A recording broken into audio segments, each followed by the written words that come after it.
Good morning, students. I am Surjit Yadav from Sunshine Senior Secondary School, Jakniya, Gazipur. Welcome back to our online class. Today we will continue second chapter of history. Next topic is heading is history and prehistory. इतिहास और पूर्व इतिहास के पूर्व का जो है उसको उसके बारे में अध्ययन करेंगे. To make it easier to study, अध्ययन को आसान बनाने के लिए we divide history into two periods. History को हम दो भागों में डिवाइड करते हैं, pre history and history. Pre history मतलब इतिहास से पूर्व और इतिहास. The period for which we have no written record is called pre history. इतिहास का पूर्व मतलब जिसमें कोई लिखित सबूत ना हो उसको क्या कहेंगे, इतिहास के पूर्व का. जिसका कोई लिखित सबूत ना हो उसे प्री हिस्ट्री कहेंगे. It is the period of time between the appearance of the earliest human and the development of the art of writing. ये यह प्री हिस्ट्री का एज कब तक था, जो पहले मानव दिखे थे और जब लिखने की कला विकसित हुई उससे पहले की स्थिति को क्या कहते हैं, pre history. History refers to the period for which written records are available. जबकि हिस्ट्री क्या है, जिसमें रिटन रिकॉर्ड्स अवेलेबल हो उसको क्या कहेंगे, हिस्ट्री कहेंगे. प्री हिस्ट्री मतलब हिस्ट्री से पूर्व का, जिसका कोई लिखित सबूत, नो रिटन रिकॉर्ड्स ना हो उसे प्री हिस्ट्री कहेंगे. नेक्स्ट है dating the events of history. History में जो इवेंट्स है, घटनाओं का कालक्रम है, उसको डेट कैसे देते हैं, टाइमिंग कैसे, तारीख के दिनांक कैसे देते हैं, इसके बारे में अध्ययन करते हैं. You have just read that history is the study of past event. जैसा कि तुमने अभी पढ़ा है कि हिस्ट्री क्या पढ़ाता है हमें, पास्ट इवेंट, जो बीती हुई घटना है उनके बारे में अध्ययन कराता है. सेट इन ए क्रोनोलॉजिकल ऑर्डर. ये कैसे किस क्रम में लगा होता है, सेट ऑफ एक अनुक्रम में लगा होता है. So it is necessary to arrange past events in their order of occurrence in time. जो जिस समय घटित होती है उसको एक अरेंज करके पास्ट इवेंट्स को बना सकते हैं. Since there is no agreement on when time began, फिर भी इसमें कोई एग्रीमेंट नहीं है कि ये कब प्रारंभ हुआ था. Historians adopt the convention of recording dates in terms of whether they occurred before or after the beginning of the year of birth of Jesus Christ.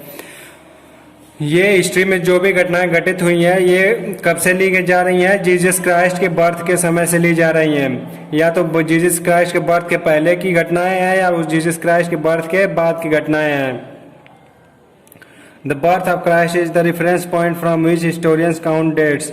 और जीसस क्राइस्ट का जन्म के बाद ही क्या हुआ था, डेट्स को काउंट किया जाने लगा. The dates are year before Christ birth are counted backward and referred to as BC.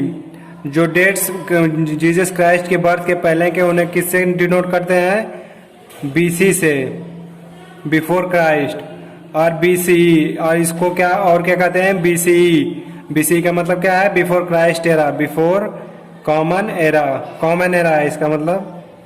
For instance इसके लिए an event that happened 10 years before the birth of Christ is said to have taken place in 10 BC.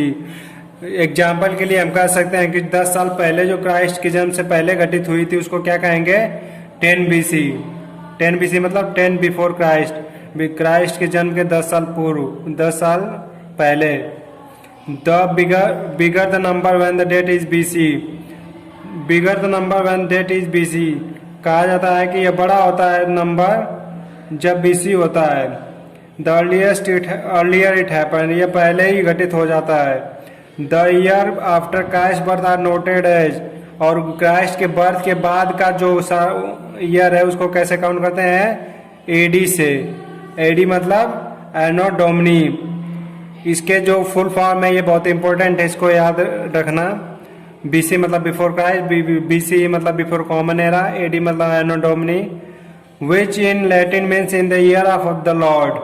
AD मतलब इसका क्या मतलब है, in the year of Lord, भगवान के समय में या साल में. When we say 1500 AD, जब हम 1500 AD कहते हैं तो what we really mean is 15 years after the birth of Jesus Christ. तो इसका मतलब क्या है, 1500 years आफ्टर होता है जीसस क्राइस्ट के बर्थ के बाद. इन अदर वर्ड्स, दूसरे शब्दों में, if a battle was fought in 1500 AD, कहा जाए कि 1500 एडी में कोई युद्ध लड़ा गया तो इसका मतलब क्या होगा? It means it was fought 1500 years after Jesus was born. इसका मतलब यह होगा कि 1500 ईयर के बाद क्या हुआ था? युद्ध लड़ा गया था जब जीसस क्राइस्ट बोर्न हुए थे। तो the chronological ordering of past event is geographically shown through a timeline। इस क्रमिक ऑर्डर को किस तरह से दर्शाया जाता है? एक टाइमलाइन के द्वारा। A timeline looks like a long bar. एक टाइमलाइन कैसे दिखाया जाता है? लॉन्ग बार के द्वारा। Showing events and their respective dates, जिसमें क्या होता है? उस घटना का जिक्र होता है और उसका डेट भी दिया हुआ होता है। Geographical factor and there importance, जो ज्योग्राफिकल फैक्टर हैं, भौगोलिक घटनाएं हैं और उसके महत्व क्या है। Geographical features of country reason plan in important in shaping it's history, जो ज्योग्राफिकल भौगोलिक जो विशेषताएं हैं वो किसी देश या क्षेत्र के लिए एक महत्वपूर्ण रोल अदा करती हैं उसके इतिहास को बनाने में। द इंडियन सब कॉन्टिनेंट, जैसे भारतीय उपमहाद्वीप में, consisting of India and it's neighbouring countries, जैसे कि भारत और इसके पड़ोसी देशों के लिए, इट इट्स ग्रेट एग्जाम्पल, यह एक अच्छा एग्जाम्पल है।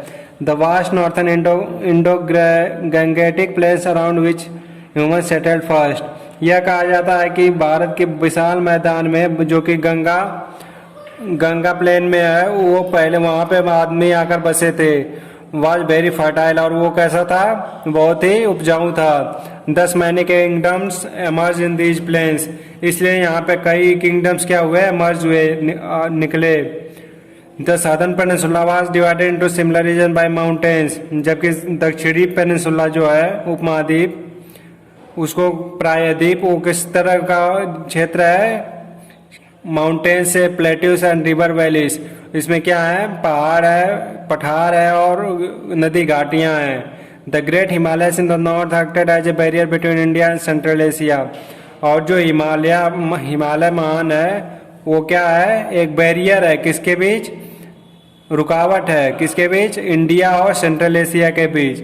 But people did use the passes in the mountains as routes of contact, फिर भी व्यक्ति क्या करते हैं? इस माउंटेन से होकर कांटेक्ट करने की कोशिश करते हैं, एक रास्ता बनाते हैं इससे और उससे आते जाते हैं।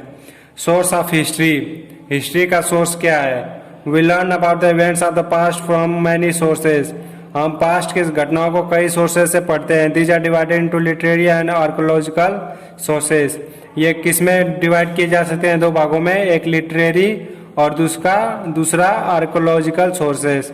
पहला लिटरेरी सोर्स पढ़ते हैं। Literary sources comprise all types of text written on various writing materials.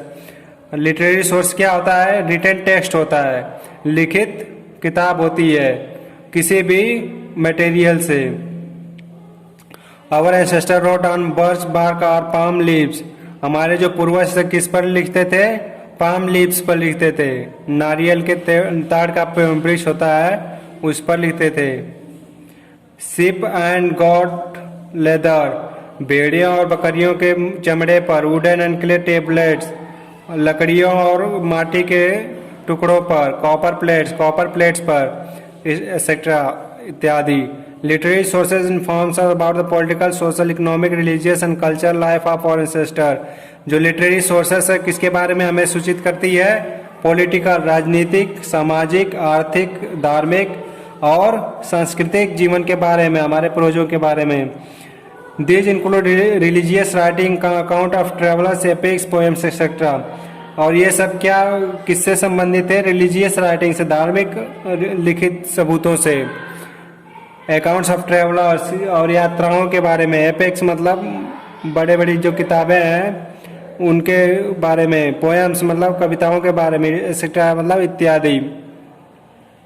Sacred and secular text, sacred मतलब पवित्र और सेकुलर टेक्स्ट धर्मनिरपेक्ष किताबें कौन सी हैं? Literary sources that deal with religious subjects are together called sacred text और literature, जो रिलीजियस सब्जेक्ट से भरपूर हो किस तरह का बुक कहा जाएगा? सेक्रेड टेक्स्ट या लिटरेचर कहा जाएगा। ऑन द अदर एंड, दूसरे तरफ text that focus on subject of social political and economic importance and have little link with religion is called secularist literature. और सेकुलर मतलब धार्मिक किससे संबंधित होंगे? सोशल सामाजिक, पॉलिटिकल राजनीतिक और इकोनॉमिक आर्थिक महत्वपूर्ण के बारे में होगा। और किससे लिंक होगा? वो रिलीजन से। उसे क्या कहेंगे? Secular literature. Thank you, that's all for today. Next video next turn.